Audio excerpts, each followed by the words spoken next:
Hi hello welcome to BRK health. నేను మీ కీర్తి. ఈరోజు మనతో పాటు ఉన్నారు ఏపీ తెలంగాణలో first MD sports medicine doctor Suman Kumar garu మనతో పాటు ఉన్నారు. సార్ని అడిగి మనకున్న డౌట్స్ క్లారిఫై చేసుకుందాం. నమస్కారం సార్. నమస్కారం సార్, ఈ రోజులలో చూసుకుంటే ఉమెన్స్ ఎక్కువగా ఫేస్ చేసే problem back pain, neck pain. అసలు ఈ బ్యాక్ పెయిన్, నెక్ పెయిన్ ఎందుకు వస్తుంది సార్? రాకుండా ఉండాలంటే ఎలాంటి జాగ్రత్తలు తీసుకోవాలంటారు? ఫస్ట్ ఆఫ్ ఆల్ నా పేరు డాక్టర్ టి సుమన్ కుమార్ అండి. నేను ఒక MD sports medicine physician. Multiple causes ఉంటాయండి బ్యాక్ పెయిన్కి. ఒక రీజన్ వల్లనేం రాదు. 30 to 45 ఏజ్ గ్రూప్ మధ్యలో ఉన్న ఆడవాళ్ళు చాలామంది వస్తారు బ్యాక్ పెయిన్ అని. వర్కింగ్ ఉమెన్ కానీ, హోమ్ మేకర్స్ కానీ.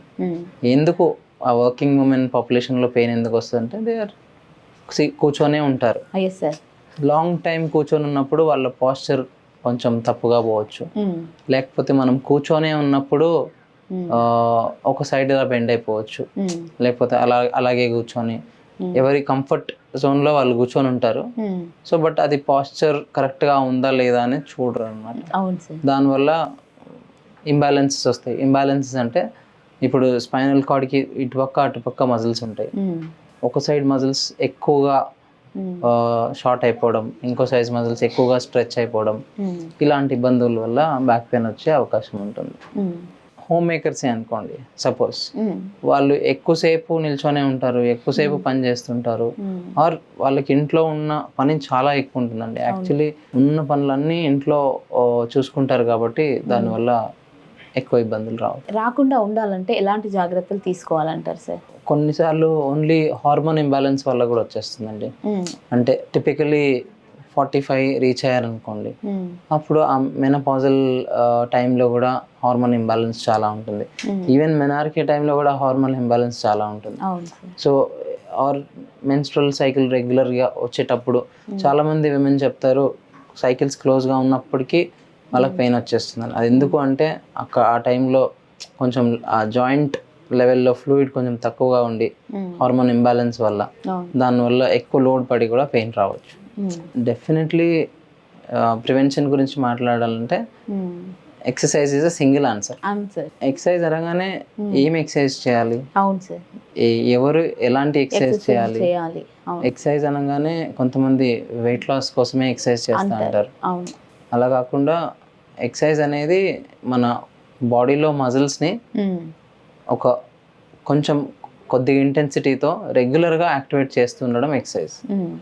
అంటే సపోజ్ అప్పర్ బాడీ ఉంది, అప్పర్ బాడీ అంటే ఓన్లీ చేతులు చేస్తే సరిపోదు. ఇక్కడ వెనకాల పార్ట్ మొత్తం స్పైన్కి ఏదైతే అటాచ్ అయి ఉన్నాయో ఎక్సర్సైజ్ మజిల్స్, ఆ మజిల్స్ అన్నిటికీ ఎక్సర్సైజ్ ఉంటాయి అన్నమాట. ఒక గ్రూప్స్ ఆఫ్ మజిల్స్కి ఎక్సర్సైజ్ ఉంటాయి. అంటే ఇండివిజువల్గా కూడా ఉంటాయి, గ్రూప్స్గా కూడా ఉంటాయి. నా సజెషన్ ఏముంటుందంటే గ్రూప్స్ ఆఫ్ మజిల్స్కి ఎక్సర్సైజ్ చేశారనుకోండి, time saving plus effective, and person will be happy.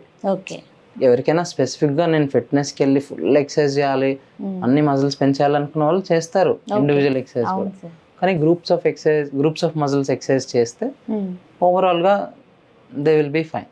అట్లా అంటే ఇప్పుడు బ్యాక్ పెయిన్ అనేది బాడీలో వీక్నెస్ వల్ల కూడా వచ్చే అవకాశం ఉంటుందంటారా సార్? తప్పకుండా అండి. ఇప్పుడు నేను ఇందాక మనం రీజన్స్ లిస్ట్ అవుట్ చేసుకున్నాం కదా, సో ఎందుకు వస్తుంది ఆ పెయిన్?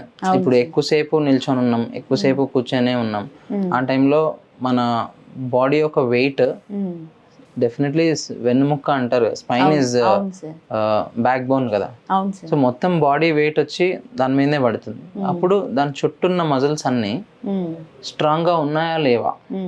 స్ట్రాంగ్గా లేకపోతే ఆ ఫోర్స్ ఏదైతే ఉందో, మీరు కూర్చొనున్నా, నిల్చొనున్నా, పరిగెట్టినా, లేకపోతే మెట్లు ఎక్కి దిగడం చేసినా కానీ ఆ జాయింట్ల మధ్యలో వెయిట్ బాగా పడుతుంది అనమాట. ఆ చుట్టూన్న మజిల్ స్ట్రాంగ్ లేకపోతే అప్పుడు ఆ ఫోర్స్ ఇంకా జాయింట్ లోపలికి వస్తుంది. అప్పుడే ఆ డిస్క్ బల్జులు రావడము, లేకపోతే ఎక్కువ బోన్ మీద ఎక్కువ వెయిట్ పడి బోన్ అరిగిపోవడము, ఇట్లాంటివి చాలా జరుగుతాయి. ఫుడ్ ప్రాబ్లం వల్ల కూడా ఇలాంటి పెయిన్స్ వచ్చే అవకాశం ఉందంటారా? ఈ ఫుడ్ లేదు అంటే ఇలాంటి పెయిన్ వస్తుంది అని చెప్పడానికి ఏమి ఉండదు మేడం. కానీ ఓవరాల్గా మన బాడీ కాంపోజిషన్ అంటాం మనం, అంటే బోన్ హెల్త్, మజిల్ హెల్త్, ఉన్న ఫ్యాట్ హెల్త్ అన్నీ కలిపిగా కరెక్ట్గా ఉండాలి అంటే ఒక రకమైన ఫుడ్ తీసుకోవాలి. అంటే అన్ని బ్యాలెన్స్డ్గా తీసుకోవాలి. ఓకే. దానికి ప్రోటీన్ ఉండాలి, కార్బోహైడ్రేట్ ఉండాలి, ఫ్యాట్స్ కూడా ఉండాలి, మినరల్స్ ఉండాలి, విటమిన్స్ ఉండాలి. అన్నీ కలిసి ఒక ఒక అమౌంట్ ఆఫ్ మోడరేట్ అమౌంట్గా తీసుకుని మొత్తం బ్యాలెన్స్ చేయగలిగితే అప్పుడు బాగుంటుంది మేడం. అంటే మనకి ఈ బ్యాక్ పెయిన్, నెక్ పెయిన్ అనేది 30 years ఎబోవ్ వాళ్ళకే రావడానికి కారణం ఏంటంటారు sir? Most of the people college అయిపోయి వర్క్ స్టార్ట్ చేసేది in the age of 20-25. Nice sir. ఆ 20-25 ఏజ్ గ్రూప్లో సిస్టమ్ ముందట కూర్చొని వర్క్ స్టార్ట్ చేసేటప్పుడు మ్యాక్సిమం అందరూ చాలా బాగా వర్క్ చేసేస్తారు, ఎక్కువ ఓవర్ టైం చేస్తారు. They'll be very happy about their work life. ఒకసారి ఎప్పుడైతే ఒక 10 years క్రాస్ అయింది అనుకోండి, 10 years నుంచి ఒక పర్టికులర్ పొజిషన్ని అలాగే అడాప్ట్ చేసుకుంటూ రావడం వల్ల ఏది కూడా చాలా తక్కువ పెయిన్స్ వచ్చి ఏదైనా ఇంజరీ వల్ల వస్తుంది మేడం. మిగతావన్నీ క్రానిక్గా లాంగ్ స్టాండింగ్ పెయిన్స్ ఉంటాయి. ఒక 10 years ఒకే పొజిషన్లో కూర్చొని అలాగే కూర్చొని అదే పొజిషన్లో కూర్చొని వర్క్ చేయడము, లేకపోతే ఎక్కువ ఒక సైడ్ మజిల్ని ఎక్కువ యాక్టివేట్ చేయడము, అలా కూర్చొని చేసినప్పుడు డెఫినెట్లీ ఇది ఒక మీరు అన్నట్టుగా 30 ఏజ్ గ్రూప్ ఎందుకు వస్తుంది అంటే బై ద టైం ఆ 10 years అయిపోయి వచ్చేసరికి వచ్చే ఛాన్సెస్ ఉంటుంది. అది plus most of the women from the age group of 30 to 35 married, then they will go for kids, పిల్లలు అంటారు. అప్పుడు 2 things ఉంటాయి madam. 1 normal delivery, 1 cesarean section. Normal delivery అన్నప్పుడు డెఫినెట్లీ పెల్విస్ ఏదైతే ఉందో పెల్విస్ ఫ్లోర్ అనేది ఉంటే మజిల్స్ ఉంటాయి చాలా. ఫుల్ టర్మ్ ప్రెగ్నెన్సీ ఉన్నప్పుడు ఆ మజిల్స్ అన్ని స్ట్రెచ్ అయి ఉంటాయి. డ్యూరింగ్ ప్రెగ్నెన్సీ కరెక్ట్గా ఎక్సర్సైజ్ చేసి అంటే చాలా తక్కువ అది మన సిచ్యువేషన్లో చాలా తక్కువగా ఎక్సర్సైజ్ చేస్తారు. బట్ నేను చూసిన దాంట్లో కొంతమంది చేస్తారు. వాళ్ళు చేసినప్పుడు simple exercise, not heavy, simple exercise plus ఆ పెల్విక్ ఫ్లోర్ స్ట్రెంథనింగ్ చేయడము, కొంచెం యోగా చేయడము, ఇట్లాంటివన్నీ చాలా హెల్ప్ చేస్తాయి. ఎవరైతే అది చెయ్యరో పోస్ట్ డెలివరీ మేబీ ఒక 1 year down the line, maybe 2 years down the line, definitely ఆ వీక్ పెల్విక్ ఫ్లోర్ మజిల్స్ వల్ల కూడా బ్యాక్ పెయిన్ వచ్చే ఛాన్సెస్ ఉంటుంది. అది కాకుండా సిజేరియన్ సెక్షన్ డెఫినెట్లీ కట్ చేస్తారు. కట్ చేసినప్పుడు I mean of course stitch చేసి మళ్ళీ మంచిగా చేస్తారు, కానీ ఆ మజిల్కి అదే కట్ చేయకముందున్న ఇంటిగ్రిటీ ఉండదన్నమాట. అలాగే సో అది రావాలి అంటే కొంచెం కోర్ స్ట్రెంథనింగ్ బాగా చేయాలి. నేను కొంతమంది ఎక్సర్సైజ్ చేసే వాళ్ళలో చూసాను, ఏమేమి ఎక్సర్సైజ్ చేస్తారంటే లోవర్ బాడీ, అప్పర్ బాడీ చేస్తాం అంతే అంటారు. కోర్ ఎందుకు చేయరంటే మాకు ఎవరు చెప్పలే అంటారు. But that is also again very important, చాలా ఇంపార్టెంట్. స్పెషలీ ఆ లోవర్ బ్యాక్ ఏరియాలో మొత్తం ఆ మజిల్స్ అన్నింటినీ కోర్ మజిల్స్ అంటారు. స్పెషల్లీ డీప్ మజిల్స్ని కోర్ మజిల్స్ అంటారు. థ్యాంక్ యూ సార్, మంచి ఇన్ఫర్మేషన్ ఇచ్చారు. Thank you so much sir. Thank you.